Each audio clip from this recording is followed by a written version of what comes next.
আপনারা সকলে জানেন আমেরিকার ক্যালিফোর্নিয়া শহরে বর্তমানে দাবানল ছড়িয়ে পড়েছে। চতুর্দিকে আগুন দাউ দাউ করে জ্বলছে।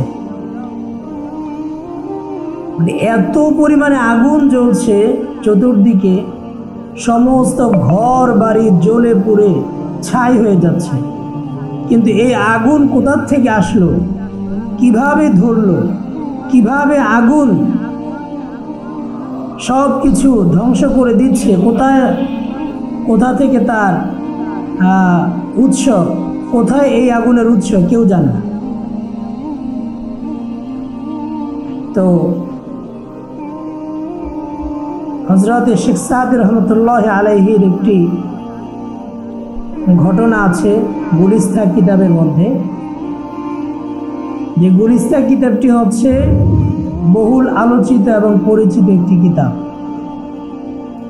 এই কিতাবের মধ্যে একটি ঘটনা আছে যে এক লোক তার আশেপাশের মানুষের উপর প্রচুর পরিমাণে জুলুম করত। কি করতেন? জুলুম করতেন। তো হঠাৎ করে একদিন তার বাড়িতে আগুন লেগে গিয়েছে। আগুন লেগে সব কিছু জ্বলে পুড়ে ছাই হয়ে যাচ্ছে, তার কিছুই করার ছিল না। তো সে ওই আগুনের পাশে বসে মাথায় হাত দিয়ে চিন্তা করছে, চিন্তায় মগ্ন আছে। তো এই অবস্থায় এক আল্লাহর ওলি পাশ দিয়ে যাচ্ছিলেন, আর যে লোকের বাড়িতে আগুন লেগেছে তিনি বলতে লাগলেন, হায় কিভাবে আমার বাড়িতে আগুন লাগলো, কিভাবে আমার বাড়িটা জ্বলে যাচ্ছে, আমি নিজে বুঝতে পারছি না। পরে আল্লাহর ওই ওলি বলছিলেন যে তুমি জানো না তোমার বাড়িতে কিভাবে আগুন লেগেছে? আরে তুমি যাদের উপর জুলুম করেছিলে, যাদের উপর অত্যাচার করেছিলে, তারা এই জুলুম আর অত্যাচারের কারণে তাদের দিল থেকে যে শব্দটা বের হয়েছে, সেই আহের যে ধোঁয়াটা মুখ দিয়ে বের হয়েছে, এটা হচ্ছে সেই ধোঁয়ার আগুন। এটা হচ্ছে সেই ধোঁয়ার আগুন। তো এই কারণে তোমার বাড়ি আজকে জ্বলে যাচ্ছে। তো আমি এই ঘটনার উদ্ধৃতি দিয়ে বলতে চাই, আজকে আমেরিকার ক্যালিফোর্নিয়া যারা কিনা কিছুদিন আগে ফিলিস্তিনকে বলেছিল তারা বোমা মেরে, বোমার আগুনের মাধ্যমে পুরো ফিলিস্তিনকে তারা উড়িয়ে দিবে, ধ্বংস করে দিবে। তো মহান রব্বুল আলামিন তার কুদরতি আগুন দিয়ে আজ আমেরিকার সেই ক্যালিফোর্নিয়াকে ধ্বংস করে দিচ্ছে। আজ পুরো ক্যালিফোর্নিয়া ধ্বংস হয়ে যাচ্ছে, জ্বলে পুড়ে ছাই হয়ে যাচ্ছে। কিন্তু শত চেষ্টা করেও আগুন নিভানো যাচ্ছে না,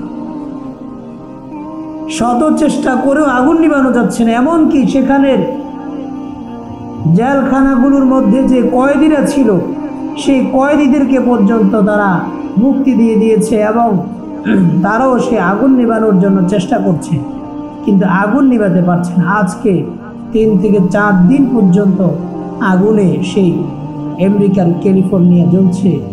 পুরোটা দেশ, পুরোটা এলাকা জুড়ে প্রত্যেকটা বাড়ি পুড়ে ছারখার হয়ে যাচ্ছে। কিছুই করার নেই, কিছুই করার তাদের নেই। কারণ এই আগুন একমাত্র ওই ফিলিস্তিনি মুসলমান নির্যাতিত মাজলুম মা বোন আর শিশুদের আত্মচিৎকার আর দিলের শব্দের যে ধোঁয়া, সে ধোঁয়ার আগুনই হচ্ছে আজকের এই আগুন। অতএব আমরা বলতে চাই, যদি তোমরা এই ধ্বংস থেকে বাঁচতে চাও, এই আগুন থেকে যদি তোমরা বাঁচতে চাও, তাহলে তোমরা ফিলিস্তিনিদের উপর জুলুম নির্যাতন বন্ধ করে দাও।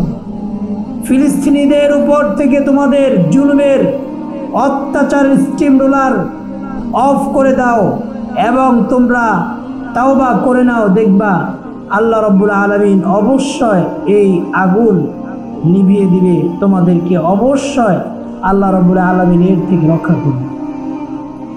এই ফিলিস্তিনি মুসলমানদের উপর তোমরা অনেক অত্যাচার করেছ, অনেক জুলুম করেছ। কাফিরদের, খ্রিস্টানদের এবং নাস্তিক মুরতাদদের সমস্ত ষড়যন্ত্রের জাল আল্লাহ রাব্বুল আলামিন অলরেডি নস্যাৎ করা শুরু করে দিয়েছে, যেটা বাংলাদেশ থেকে শুরু হয়েছে। ঠিক কিনা জোরে বলেন? বাংলাদেশ থেকে শুরু হয়েছে। বাংলাদেশের স্বৈরাচারকে আল্লাহ রাব্বুল আলামিন ধ্বংস করেছে, এই দেশ থেকে তাড়িয়েছে এবং আল্লাহ রাব্বুল আলামিন কিছুদিন আগে কাশ্মীরকেও স্বৈরাচার মুক্ত করেছেন। এক এক করে আল্লাহ রাব্বুল আলামিন সমস্ত জালেম কাফের স্বৈরাচারকে এইভাবে মুসলমানদের উপর থেকে অবশ্যই মুক্ত করবেন, তাদেরকে অবশ্যই তাদেরকে অবশ্যই ধ্বংস করে দিবেন ইনশাআল্লাহ রাব্বুল আলামিন।